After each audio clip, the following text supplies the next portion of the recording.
Hi everyone, it's Roger here from What's On at disneyplus.com. A quick news update for you guys on Disney being nominated for a number of Annie Awards, plus also what's going on with February's list. But before we get into any of that, make sure you do hit that subscribe button to keep up with the latest Disney Plus news. Let's start off with the Annie Awards because Disney has picked up a number of different nominations, including Avatar: The Way of Water. That one got picked up for 2 awards, as did Turning Red. So it's great to see these kind of films picking some up.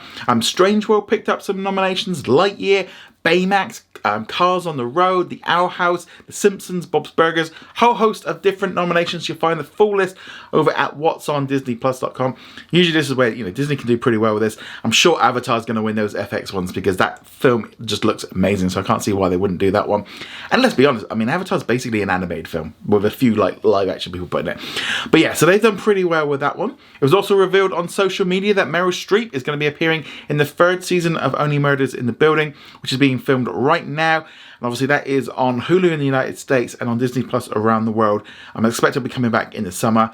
I really enjoyed the first 2 seasons, and obviously you can watch them on the different platforms, but this show is just really pulling in some big stars, and I think having Steve Martin, Martin Short, Selena Gomez, they're just a combination that's bringing them all in. Plus you got Paul Rudd in there, just a video of them all kind of messing about. Just looks a lot of fun, so I'm really looking forward to seeing this one. So let's now talk about what's coming on to Disney Plus in February in 2022. Now the list has been revealed, and I did do a full video going through the whole lot, but I don't really want to kind of do that right now.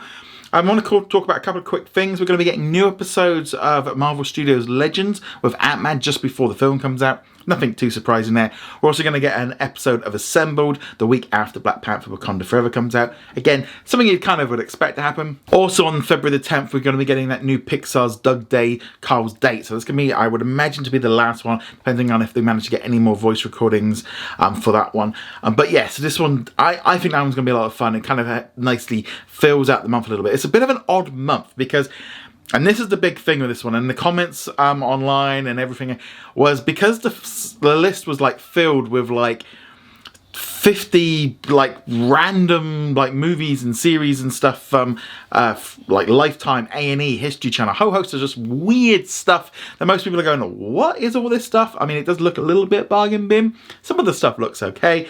But this is because Disney own kind of a lot of the A&E content, and they've kind of got access to it, and they're putting it onto Disney Plus to offer more general entertainment. Now that in itself is good, I'd be there going, well, it's great having all this extra content, different choices and stuff.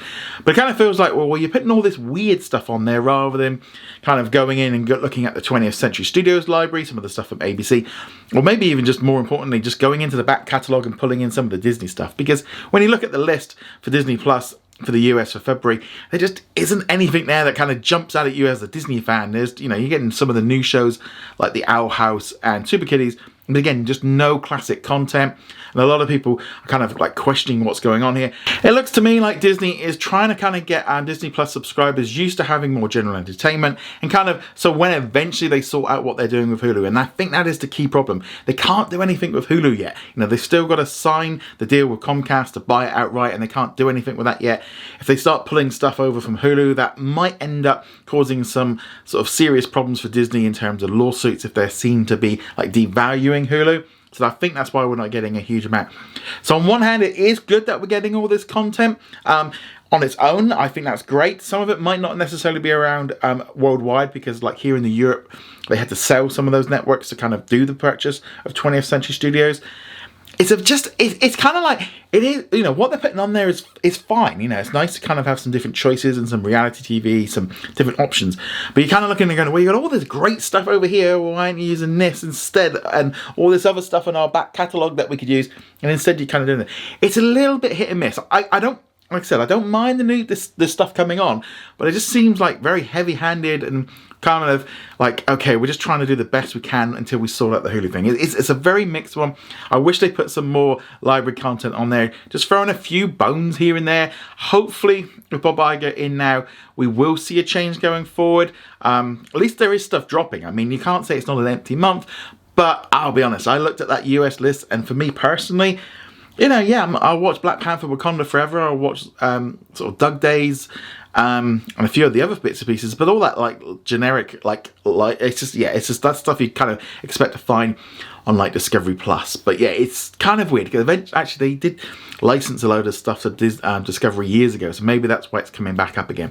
I don't know. It's good that it's there, but I just wish they would kind of focus a little bit more of everything rather than just being so heavy-handed. It kind of feels like we've gone back through the Nat Geo stuff and the ESPN stuff, and now we've gone into this new era. So hopefully we do get some more content coming soon.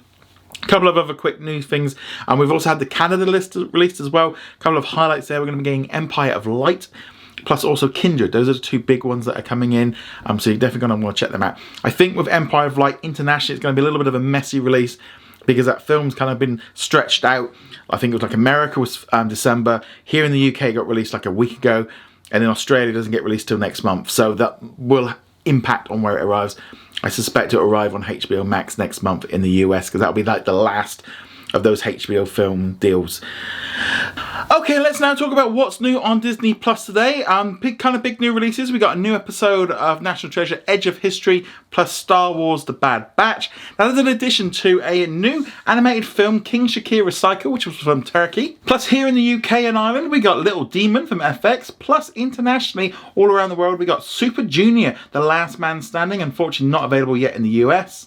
Also in Australia, New Zealand, and in Canada, they got Back in the Groove, which has also been released on Hulu in the United States. Other new additions, including in Canada, include The Future Man Season 3 and The Ghost of Molly McGee. So there we go. That's what's new on Disney Plus today. Let me know what you're going to be watching in the comments below. In our comment of the day, Broken Bridge says, "Hi Roger, what do you want to see happen in Season 3 of The Mandalorian?"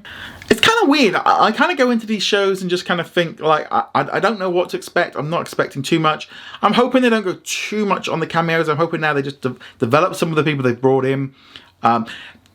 It's kind of weird. It's like I'm kind of going into this one just hoping to maybe fill in the gap between maybe what happened between the Empire and the First Order. Maybe we start settling those little seeds in there. That would be kind of interesting, I think, for me personally. But I'd love to know, what are you looking forward to seeing in The Mandalorian Season 3? Let me know. And I asked you in our poll of the day, which Hulu Star original are you most looking forward to watching this year? History of the World Part 2 was way out the front, 73%, Tiny Beautiful Things at 12%, and the other one's kind of not really picking up a lot. A lot of people maybe aren't too familiar with this stuff. It generally does always seem to kind of slide in that Disney does really pick up more kind of interest on things you already know about rather than brand new stuff like Saint X or Up Here. But let me know which one of these you're most looking forward to in the comments below. Anyway guys, thank you very much for watching. Make sure you go check us out over at whatsondisneyplus.com. Like, follow and subscribe, and I shall see you guys soon. Laters. Thank you very much for watching this video. Make sure you go check us out over at whatsondisneyplus.com. Like, follow and subscribe. Also a huge thank you to all of our supporters over on Patreon and also on our YouTube channel memberships. And I shall see you guys in another video. Laters.